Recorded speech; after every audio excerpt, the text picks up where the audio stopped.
we took off from Up Park Camp, which gave us an opportunity to see Kingston Harbour and possibly see a little bit into the Bull Bay area. And what we saw was some amount of impact from storm surges. And you can see that by some amount of flooding on the coastal areas, but not flooding to the point of significant damage. So Kingston was largely spared. We started to see damage to residents when we started to enter areas like Old Harbour and Alligator Pond and here, where I was literally counting in Great Bay and the general Treasure Beach area, about 100 homes that suffered roof damage. And then being on the ground, you get to see another dimension of the damage, which would be the fallen poles, trees, and some roads that are blocked. Now, for the residents who live in these areas, who are inconvenienced and displaced and dislocated, this is serious, and the government will act in a speedy way to assist the recovery process.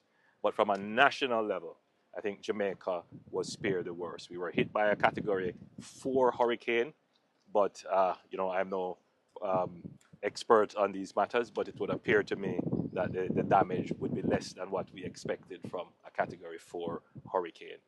So I think we were spared, and I think all Jamaicans should be giving a collective thank you and saying even more prayers of gratitude to our Lord Jesus Christ, who obviously we pray to and who used his mighty hand to protect us from harm. So having this aerial and ground tour would have given me a better perspective as to the kind of response we need to curate and the speed of the response.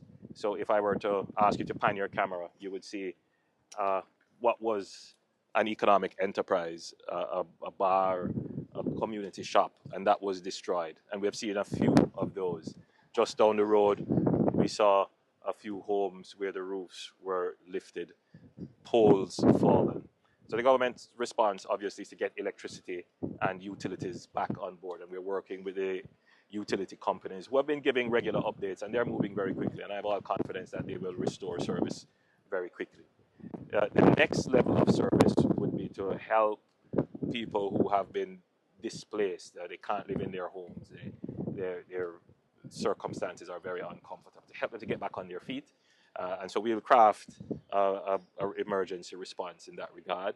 And then, as I said, to assist the economic engine of these communities to return. So it will be a multifaceted and comprehensive response.